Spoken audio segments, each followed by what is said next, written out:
You know how sometimes you're just in that kind of mood? When you don't really know what to watch, but you know when you want to watch something? I've definitely been in that situation. I want to challenge myself and others, and then I want to watch a movie based off of the weirdest description possible. So I made a list of the 5 movies that you should definitely watch if you want something that is a little bit different. They are weird, they are funny, they are a little gory, but overall dumb fun, and they are ridiculous. I mentioned it in my last video that if you haven't seen that one, I talk about 12 movies that you should watch to prepare yourself for spooky season, so definitely watch that if you want some movie recommendations. But in that video, I said that I feel really inspired right now because we have now started to climb the steps into spooky season, and this is just one more video that I need to get off my chest now that my spooky heart is just pounding. So without further ado, one more thing actually. This is a picture that my friend made for me. This is the skin of a killer Bella, and it's got Edward right here in the iconic Robert Pattinson tracksuit. He's glittering. Are you kidding me? It's so cool. It's freaking awesome, and it's gonna be part of my room and my life forever. But you needed to see it. So now, without further ado, again, let's get into the list. First up is Willy's Wonderland. A quiet drifter is tricked into a janitorial job at the now condemned Willy's Wonderland. The mundane tasks suddenly become an all-out fight for survival against wave after wave of demonic animatronics, and only one side will make it out alive. Do you understand now what I meant about you have to be in a certain kind of mood to watch these movies?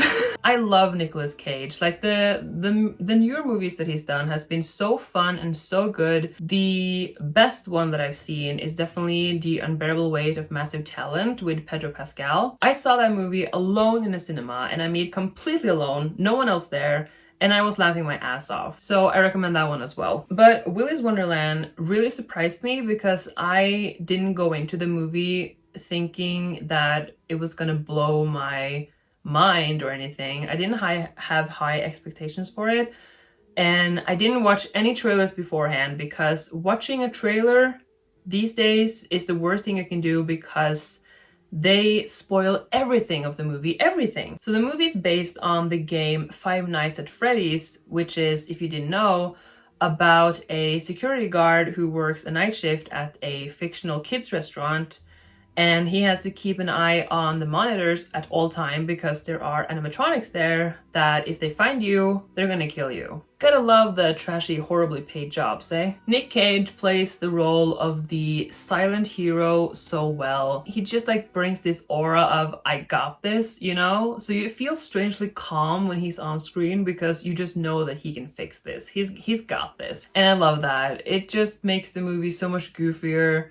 And that's definitely why it's a recommendation on this list. Next up, we have the movie Horns. In the aftermath of his girlfriend's mysterious death, a young man awakens to find strange horns sprouting from his forehead. Then the townspeople soon confess their sins to him. This, he soon finds out, is a blessing as people now confess everything, and Ig tries to use this to discover who actually did kill his girlfriend. Harry Potter gone bad? Not clickbait? Emotional? Obviously the casting is what made me interested in this movie, but now I want to recommend it because of the really cool story. I really like how Daniel Radcliffe, who plays Ig, is being made into this being who the people confess their darkest secrets to. Even though I don't want to analyze things too much here, because you definitely should watch it. I don't want to spoil anything, but it goes places that is a little crazy, and I really like the ending. I like movies that really makes you think, you know?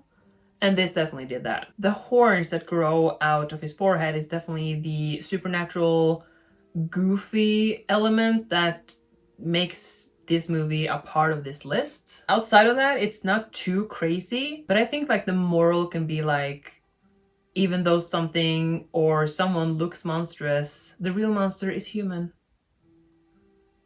The next one isn't actually a movie, it's an anthology with 5 scary stories. This is Creepshow. 5 grisly tales from a kid's comic book about a murdered father rising from his grave, a bizarre meteor, a vengeful husband, a mysterious crate's occupant, and a plague of cockroaches. This is actually written by Stephen King, and it marks his debut as a screenwriter. It's star-packed for its time with celebrities. That was like the big thing back then, and it's kind of fun to watch this because of that, because it's kind of like a time capsule. I love this. There are 5 excellent stories, where my favorite ones are The Lonesome Death of Geordie Verrill and Someone to Tide You Over. It's kind of like Goosebumps for adults. I think that's a good way to describe it. I love the sets. I love the creepiness that is like the red thread throughout the entire thing. It sometimes has like the flipping a page segue, and I think that's really endearing because it is kind of a comic book. So I thought that was charming, and overall just a super enjoyable watch. Next up we have Psycho Goreman. Yep. After unearthing a gem that controls an evil monster looking to destroy the universe, a young girl and her brother use it to make him do their bidding, as they force the monster to obey their childish whims. This one has the same vibe as Willy's Wonderland. It's just made to be funny, you know? And it gives several callbacks to original classic 80s horror movies with the splatter and everything. All the monsters are either people in costumes or actual physically made things. It's not CGI for the most part. The whole thing is almost kind of wholesome. Psycho Goreman is controlled by a little human girl called Mimi, who holds the gem to control one of the most powerful creatures that ever roamed the earth. And she's being so sassy about it. I love it. The plot goes there where the family kind of understands the value of family, because something crazy like this has to happen in order for someone to understand that. My favorite scene? Petty displays of wealth. How can your short lifespans allow such narcissism? Yeah, but look at all the hunky boys. I do not care for hunky boys.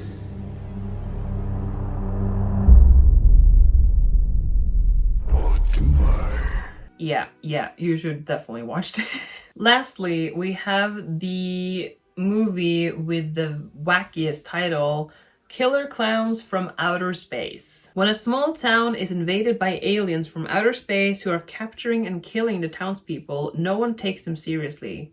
The aliens all look like circus clowns, use weapons that look clown-like, and all have painted on smiles. Only a few of the young people in the town realize the danger, and of course no one believes them. Silly, silly, silly. Both the plot and the title. Why not? This is a movie that is kind of like, why not? Both to watch and to make. It's got too much goofiness to be actually scary. These beings are aliens that look like what we describe as clowns. They behave very clownesque, and they have their clownesque ways of dealing with things. And then we reach times where they aren't very clownesque and they are very, very alien. But they still go under the description of a clown. An outer space clown. Yeah, it's ridiculous, but it's enjoyable, and it's very 80s that I have mentioned before. That is something that I really, really enjoy in a movie. It makes me kind of nostalgic for a time I wasn't even alive for. So that's it. 5 rando movie suggestions for when you need a horror comedy instead of something that is more serious. So have you seen any of these picks, or do you have recommendations that kind of goes under the same description of weird specific movies that require that you are in a specific kind of mood type movies? Something like that.